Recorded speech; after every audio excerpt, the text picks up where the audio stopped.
According to the FBI, hate crimes in America targeting Muslims or people who just appear to be Middle Eastern surged in the aftermath of 9/11. There is this cloud, with the hate crimes, with the profiling, with being rounded up.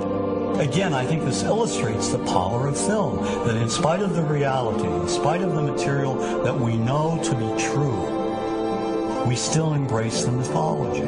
The mythology is still a part of our psyches. Stereotypes take a long time to wither away. And for many of us, we're comfortable with our prejudices.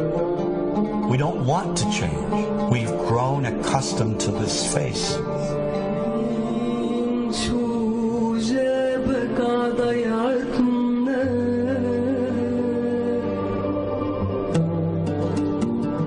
When we think of Arabs, what do we see? What images come to mind? Do we see actual people? People who, despite real cultural or geographical differences, do pretty much the same things that we do. When we think of Arab women, what images come to mind? Do we see women who laugh and play and who adore their children? Women who work in the home as well as outside? Would it come as a surprise to know that in many Arab countries, a majority of college students are actually women? What's our immediate image of Arab men? Do we see loving fathers? Men who want to provide for their families? What about Arab teenagers? Do we see them the way you would think about teenagers in other parts of the world? Then there's religion in the Arab world. Do we see it as all-encompassing, dominating everything else?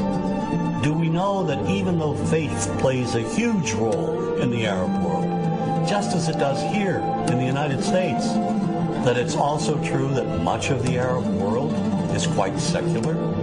When we think of Arabs and religion, does Christianity come to mind? Do we remember that there are over 20 million Christians in the region who have lived side by side in harmony with Muslims for centuries? To their credit, some filmmakers have shown Arabs and American Arabs in all their complexities. An excellent way to shatter a stereotype is through laughter, through comedy. So we have comedians. Comedians have done this historically. Black comedians, Jewish comedians. So we see Arab comedians doing this, and this is one way to release the tension. My name's on a credit card, true story. Guy behind the counter picked up my credit card, sees the Olive card, looks at me all weird. He's like, hey, buddy, what kind of name is, that?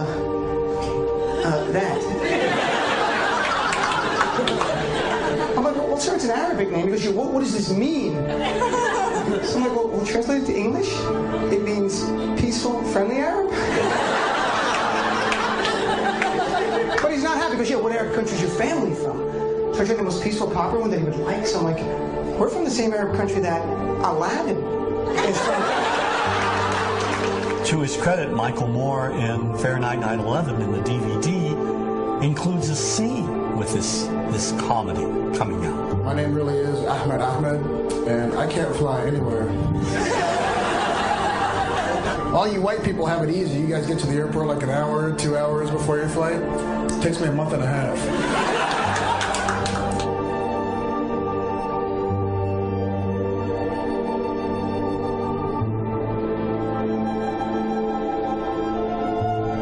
Nous vivons dans un monde qu'on peut critiquer, qui est le monde de la dérision. Vous le savez bien, dans les médias, je dirais le monde de la dérision, on se moque de tout. Le fait que ça se fasse me satisfait. Parce que ça veut dire que nous avons, qu'on est libre. Peu à peu... Il faut qu'on soit beaucoup plus sage que ça, qu'on rentre pas dans ces provocations. Et c'est pour ça que... C'est l'autocensure, ça, Jamel. Tu comprends ce que je veux dire? Si on commence à pas faire de dessin pour pas choquer les musulmans... Non, c'est-à-dire que pour moi... C'est de l'autocensure. C'est la fin de la liberté d'expression. Pour moi, la liberté d'expression, la liberté d'expression et le respect font partie, sont mariés ensemble. Moi, je suis pour la liberté d'expression. Mais si je vais blesser une personne, pourquoi blesser la personne? Non, mais si moi j'ai envie de faire une caricature sur Mahomet ou sur un rabbin ou sur Jésus-Christ, il faut que j'ai le droit de le faire. Tu comprends? C'est ça la France. Quand tu sais que tu vas blesser 10 millions de personnes, pourquoi tu vas les blesser?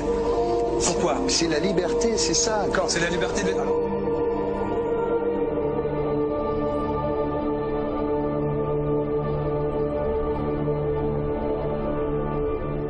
tout seul. Vous pensez pas que c'était à vous de vous excuser, non? En disant le sketch n'était pas très drôle, je suis désolé si j'ai blessé des gens, voilà, excusez-moi, voilà, c'est une connerie. C'est mon travail.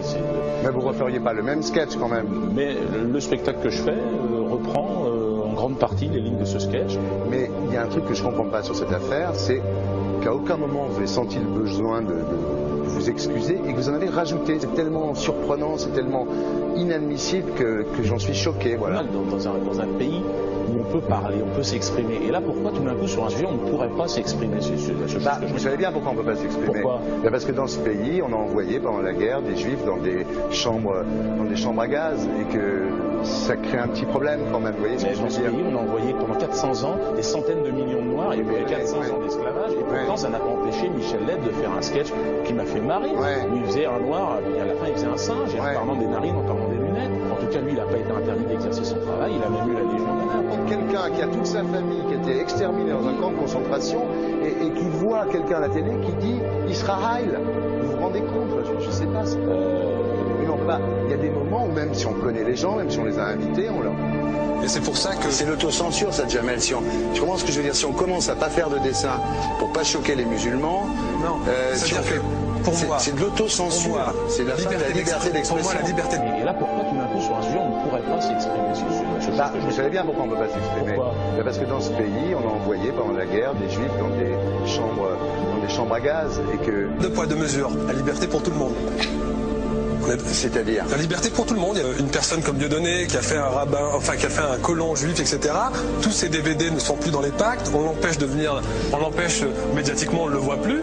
Alors que lui, c'est un comique. Plusieurs lois qui ont été faites contre l'antisémitisme. Et moi, je fais un appel aujourd'hui de faire une loi contre l'islamophobie.